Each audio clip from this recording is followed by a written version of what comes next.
is the hardcore legend Mick Foley. Well, hello and welcome to Give Me a Oh Yeah. I hope everyone there, right there in Yorkshire, is having a nice day. Bang, bang. Have a nice day. Yeah.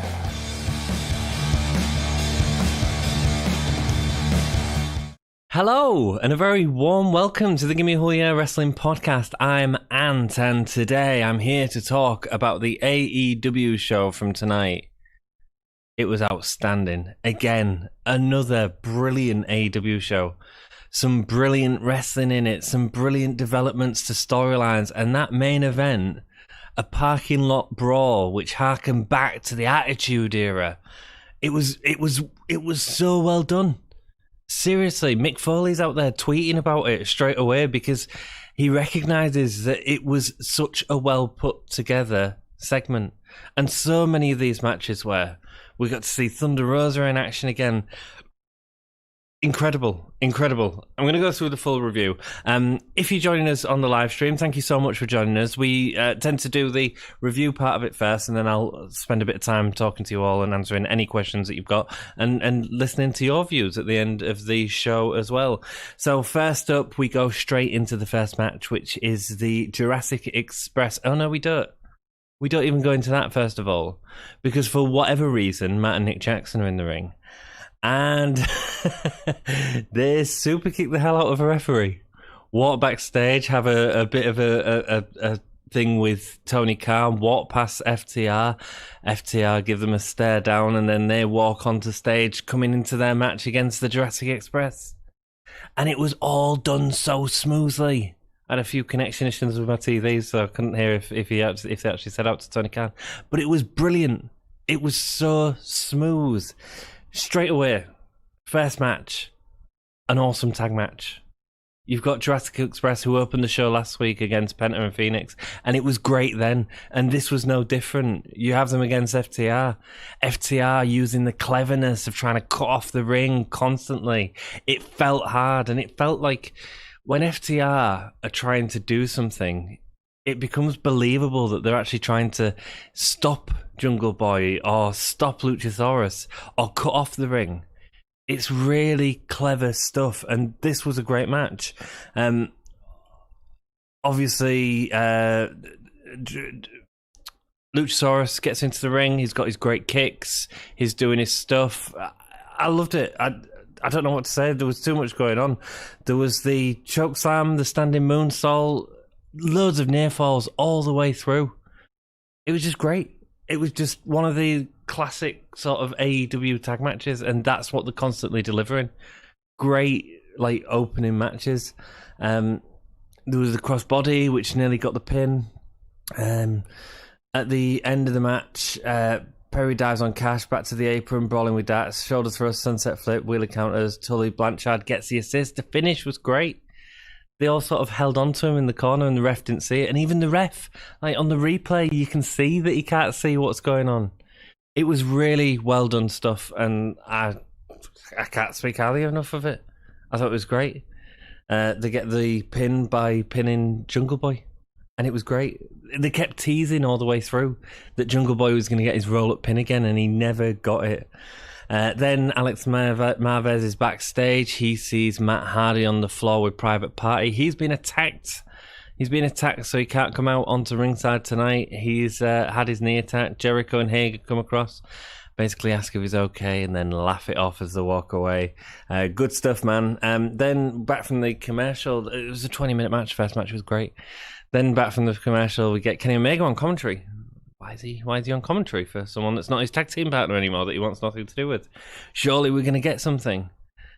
And we didn't, and it was a really clever tease, but I'll get into that after the match, because the match is worth talking about. Again, Hangman Adam Page versus Frankie Kazarian. A classic wrestling match. Hard-hitting, lots of clotheslines. It was brilliant. And again, 20 minutes. Let them go out there and let them put on a great match, and they did. Omega was on commentary. He was trying to sell the fact and let him know that he's going into singles and he's not interested in working with Hangman Adam Page anymore. Hangman gets the win. And Kenny Omega, surely something's going to happen, right? Surely he's going to come into the ring, he's going to pass him a beer, he's going to attack him, he's going to do something. He gets up off commentary and he walks off. And Hangman's like, what? I thought something was going to happen. This is all being played out really coolly. I'm really enjoying this, actually. The subtlety in it is really nice. I'm behind it. At first, All Out, I wanted a Sasha Bayley breakup. I wanted Kenny to turn heel at that point. I'm doing it really subtly. And I'm starting to really get into it. Like I say, I want that into it at first. But now, it's sort of making sense. Playing on our expectations of what we're going to get straight away. And I really enjoyed it. Obviously, Adam Page get the win with the slingshot bookshot. Cool. Next up, we have the video package breaking down the Best Friends and Proud and Powerful, which we get later on in the night. Then Maxwell Jacob Friedman makes his entrance again, makes his way around the crowd. I believe this was in picture-in-picture, but I was watching it on Fight. Has a match with Sean Dean. Nothing happens. Squash. Over in about a second. This was all about giving MJF the mic. Well, MJF basically talks about him being... he didn't lose the match at All Out. Jon Moxley cheated. He's still undefeated in his eyes. And he gets Justin Roberts to say it, and he makes him say it again because he doesn't say it with enough gusto the first time. And it was great. Really cool. And then... he goes off again. There's sort of them hints in the background of him making Wardlow do stuff for him, and now we know that he's under the payroll of MJF, and that sort of bullying tactics that can happen there. It's interesting stuff, man. At the end of the day, he's still better than us, and we know it. We know it. Then we get the Taz video package. He's doing that Taz tactics thing where he's sort of going into the depths of Ricky Stark's moves. Great. Wonderful. It's like a sports program, damn it. It's great. Eddie Kingston then comes into the ring with his stablemates. Oh, the other thing that MJF teases, is about going into a stable. I wish Don was here because we'd have a proper chat about what stable he's going into. But I don't know if he needs a stable. Let us know in chat if you think he can go to a stable. What stable you think he'd go to? I find it a bit bizarre. I think he's fine with just Wardlow personally, but maybe part of the inner circle. I don't know. I don't really think he needs it. We'll see. I mean, Eddie Kingston's faction's like too big as it is now anyway, and yeah, interesting. I wonder what they're going to do with MJF going forward. I sort of hope he stays singles, though. He feels like a really solid singles guy. Eddie Kingston's in the ring. Then he's got the mic. It says he's got 3 points to make. 1, he wasn't eliminated in the Battle Royale. Check the rules. 2, they're a family. This stable is a family. And when families fight, most of the time they go out to dinner, have a little therapy. But not them. They're a family of violence. So they get violent. They're the agents of chaos. Then he signals to them to go off and chuck a load of the people from the crowd into the ring and just start viciously attacking them. And they are all working together. The Butcher and the Blade, Pentagon and Phoenix are all working together to beat up these people. And number 3, he says that it's time for Blade to get his house in order. Don't know what that means, but I'm intrigued. Okay, cool. So we'll see where that goes. I have no idea what that could be. Then one of the low points in the night, it's the Chris Jericho, Jake Hager versus Private Party match. Jericho's doing this thing at the minute where he's working with a lot of younger talent and putting them over, and that's great, wonderful, good. However, he's not actually doing anything in the ring with them. Like, Hager's a little bit clunky. At least he feels that way to me. I think that's the word I'd use to describe it as well. Jericho didn't do anything during this match. It was all about Private Party doing their moves on him. And he wins with a Judas elbow, and that's it. But to me, it wasn't that engaging because there was no fight there. It was just Private Party doing moves to two of the big stars in the company who were not fighting back. It's bizarre, and if they're trying to build Jericho and Hager by doing this, I don't think it's working. I thought the same with the Sonny Kiss and Joey Janela match last night. I thought it was too competitive, and this again, there was no competition. It was all private party until Judas Elba. Yeah, weird. It's weird to see. It's weird to say that about Jericho, you know, like one of the biggest stars in the company, one of the best wrestlers in the world. And I get that he's putting these guys over, but if you keep doing these, you're not going to end up getting anyone over because we're all just going to expect it. I don't know. I just think that something needs to change slightly. For me, it was a slow point in the show, and it sort of just pulled it down a little more than it needed to. Inner Circle win with the Judas effect. Back from commercial, we get some more hype for the parking lot brawl, which I can't wait to talk about, as well as the stuff for next week's show. Then we get Ivelisse and Thunder Rosa. This was an NWA Championship match. Now, I knew going into this, like, I thought that the fundamentals of Shida and Thunder Rosa were great, but I didn't enjoy the ebb and flow of the match. I thought it was all a little bit one-sided towards Thunder Rosa at the beginning, and then Shida towards the end, and then it finished. This had so much back and forth. I mean, obviously both of these have worked together before. I don't know if there was a language barrier between her and Shida potentially for parts of the match, but this was great. This was a lot of back and forth. Ivelisse has never looked this good on AEW. I mean, you know, it was great. She comes out with Diamante. Chops were great. Gory special. Even when they went to break, like I was watching on the Fight Network, so I was watching during the break, they were still going at it hard and fast, man. It was great. Wonderful stuff. They got the Death Valley Driver. She goes for the cover and Ivelisse kicks out. Eventually, she gets the Tombstone Pile Driver to win. After the match, Diamante comes in and attacks Thunder Rosa. Kurishida comes in and saves her, gives her a belt back in a sign of respect. And next week, we're getting a tag match with both of them and Diamante and Ivelisse. And if this match is anything to go by, that could be brilliant. I mean, this was my favourite wrestling match on the card. I thought they did so much good stuff, both in and out of the ring, and so much great back and forth and storytelling. Whoever produced it, rock and roll to you. What a great show it was, man. What an awesome show.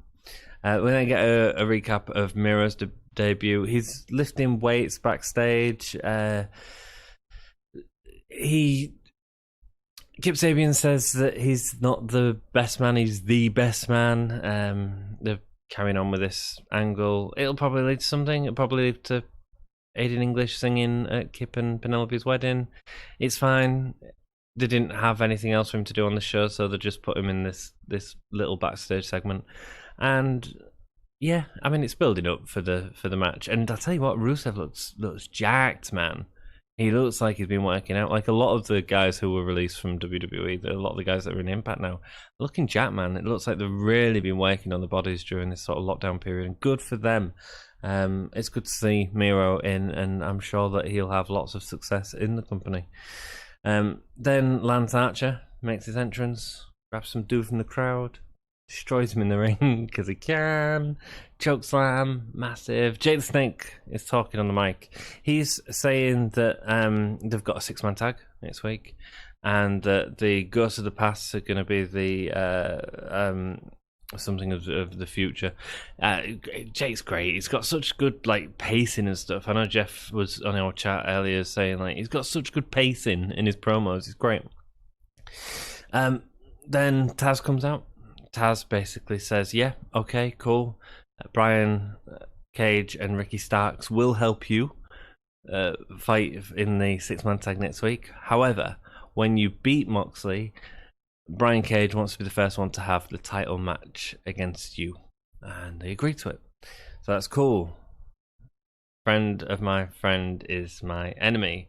Hey Jared, hope all is well. I thought it was a near perfect 10, dude. I really enjoyed it. I thoroughly enjoyed it, Jared. So then, and this was great. So John Moxley comes out during the entrance where he come out at All Out, stands there for a second, and a fan jumps at him. I'm like, oh, dude, it's like All Out all over again. And the camera shot was great because you could see him like dive over 3 rows of chairs to get to him. I'm like, oh no, come on, we don't need this again. And it's not. It's Ricky Starks and Brian Cage jumps over as well, and they both start attacking him and beating him down, and it's really good. But to save the day, it's what's his name? It's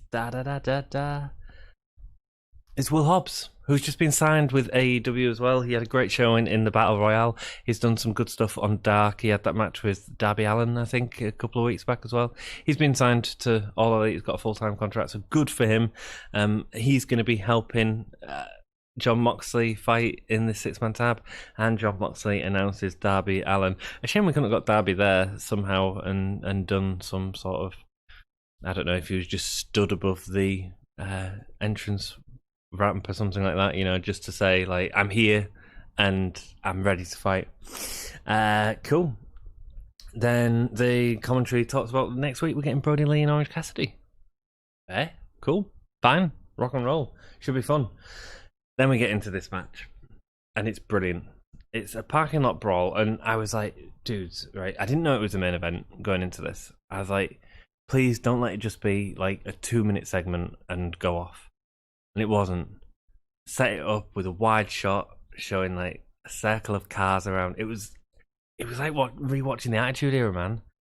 Proud and Powerful. I've got the Dead President's face paint on. I don't understand exactly the reference to that, but they look great. They look different. It feels special. It feels like an event, and this was an event, man. This was a blow off to an end of a feud, and the fight was brilliant. I mean, we had windscreens getting smashed in. There was a bit where they had, I think it was Ortiz, Santana, which one's which? They had one of them in the front bonnet of a car, and they were just doing moves onto the front of the bonnet, and I'm like, dude, how can you even work that? How do you do that without it hurting? It looked brilliant, and I thoroughly enjoyed it, man. All the way through, like the sledgehammer, the guy with a sledgehammer, and he throws it at Chuck, and you know we see sledgehammers in wrestling all the time, but not just like throwing a sledgehammer which then hits a windscreen that goes straight through that windscreen. It looked brilliant. Constantly fighting around the match. They had the batons that they've been using as well, calling back to that. There was an awesome slingshot into the back of the pickup truck with the door that was down. When he did the slingshot, the door flew up and then come back down. Looked brilliant. So many good spots in this.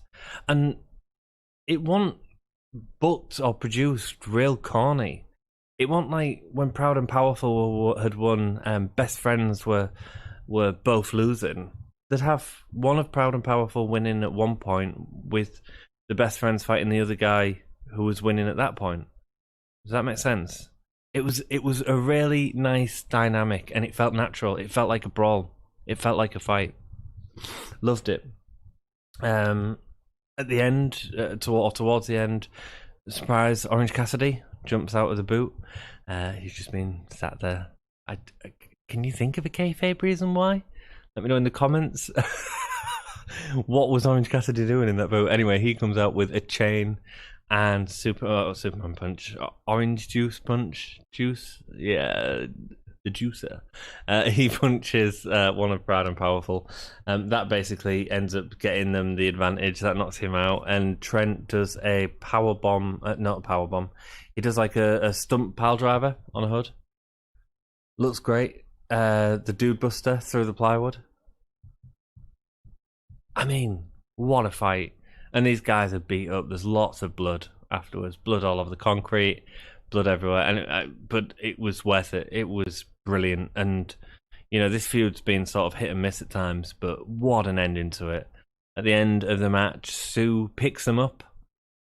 Picks up the Best Friends and Orange. Orange in the front seat.